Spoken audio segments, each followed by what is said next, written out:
Hello, everybody, and welcome to the first edition of the NASCAR TTC Garage Talk of the year. Maybe actually second or third. We're very sorry that it's been this long since we've had a NASCAR TTC Garage Talk, but the main members of the NASCAR TTC, Touchdown Tennessee, which would be me, and Crunkman or South of 10 have been very busy with other things that are kind of more important right now than making these videos. Um, Crunkman or South of 10 is still currently busy, so we have a special guest. You all may know him, one of the famous diecast review people, Diecast Reviews. Hello. He currently resides in Indianapolis, Indiana, and he's a big IndyCar fan, so that'll bring more discussion to the table whenever we can actually do some IndyCar videos. But tonight, we're talking on the Irwin Tools night race at Bristol.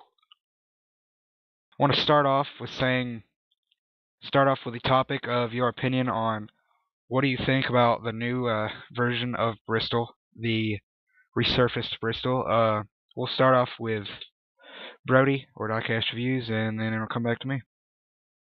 Alright, well, the racing at Bristol was pretty good. My only problem with it was at the High Line.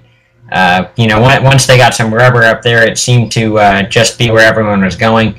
I think they just need to go back to how Bristol used to be before they repaved it. I don't really like how they redid it at all. Both races this year have been pretty disappointing, in my opinion. I like it when there's a lot of tussling and there's a lot of cautions, and this race certainly wasn't disappointing. It just wasn't as good as it was in the previous years. You mean the pre-2007 era? Yeah, before they switched over to the stupid, pointless car of tomorrow. Well, in my opinion, I love it. I think whenever you get, like, really, it was a one-line track back in the day, and they really kind of just moved it to the top now, and I mean, now you're gonna have to do the bump and run to push somebody out of your way.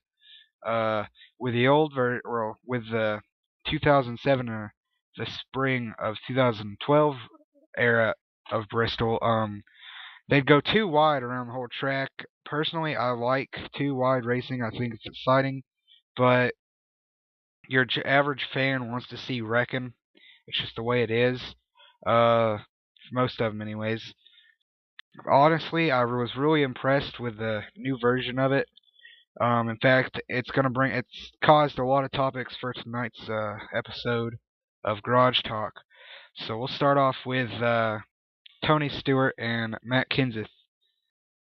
Okay, well, my opinion on that, Tony Stewart did overreact. He definitely has a good aim. He still got it, but that's just who Tony Stewart is, and people don't need to go and talk smack about him because that's just the way Tony Stewart is. I mean, every driver just loses their temper every once in a while, and Tony's been pretty calm for the last few years, and he just lost it a couple nights ago.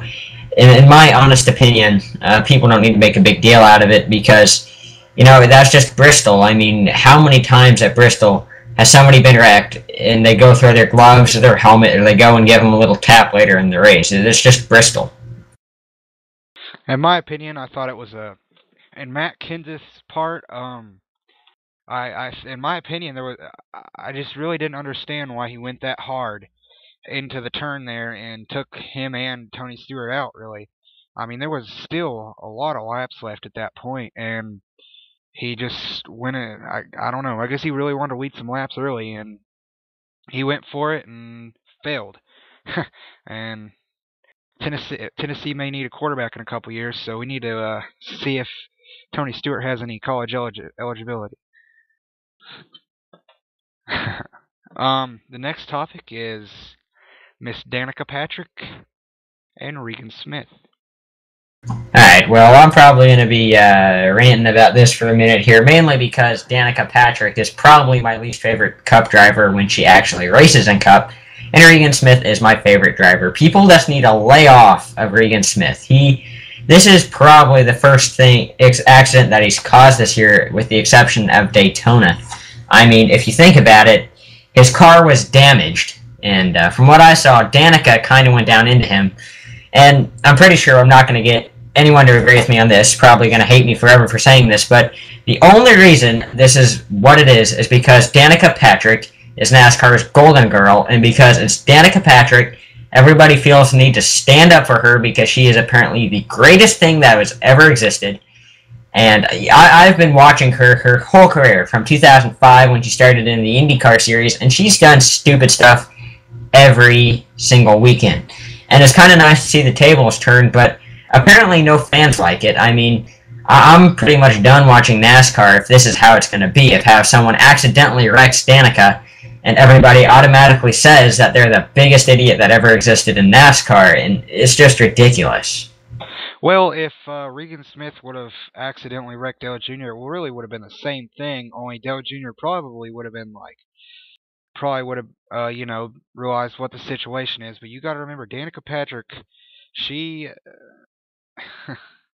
she's Danica Patrick.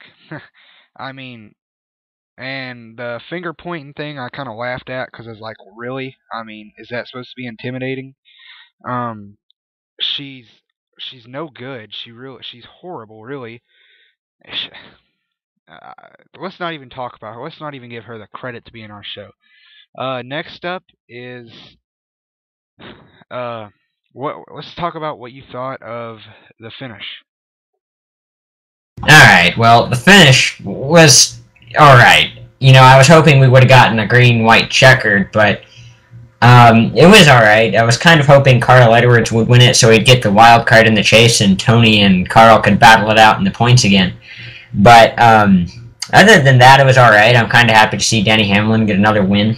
He's one of those drivers that you don't really think about. I mean, you know, last year he just kind of there in the chase, and he's always just kind of there. And kind of nice to see him finally get a win at Bristol. Now, the finish could have been better. It's not one of those classic Bristol finishes where they're battling it out to the last lap. It was just kind of a finish. I didn't even really know the race was over because they were so strung out. And, you know, it could have been a little bit better, but it was definitely a lot better than last spring. I agree. They just kind of got spaced out. Denny Hamlin just kind of took off there at the end, and he he just kind of lost him. So let's go through and tell you the new point standings and where people stand in the wild card race and whatnot. Well, currently your points leader is still Greg Biffle, who claimed it last week. Jimmy Johnson is second. Dale Earnhardt Jr. is third. And if I'm not mistaken, it's only your top three drivers are locked in. There's no way they will be left out of the chase now, even if they miss the next two races. Matt Kenseth is fourth. Martin Truex Jr. is fifth. Clint Boyer is sixth. Brad Keselowski is seventh. Denny Hamlin is eighth. Kevin Harvick is ninth. Tony Stewart is 10th. And then currently, in wild card spot number one is Casey Kane. And in wild card spot number two is yours truly, Kyle Busch. I'm sure you're very pleased to hear that Kyle Busch is the second wild card spot there, Brody. Personally, I'm really, really, really hoping that Mr. Jeff Gordon gets it, but the world may never know till the last lap is finished at Richmond. What is your opinion on Well, that? I would kind of like to see Kyle Busch get into the chase. I mean, I bet if people don't agree with that, but you have to admit, in the last year, he really has cleaned up his act. He really grew up, and he doesn't throw fits anymore. He doesn't go and wreck people. Danica. He's definitely calmed down, and I just want to see when it comes down to crunch time, if he has what it takes to do what he needs to do and win. Yeah, that is very true, Brody. Honestly, I'm still a big fan to listen to Kurt Busch's in-car audio and whatnot. That's always very entertaining, especially whenever he has those little fits, spells, whatever you want to call them. But we'll be back maybe next week to inform you, talk about the Atlanta race. So We hope you enjoyed. Until next time, it's Touchdown Tennessee 16 and Diecast reviews. signing off.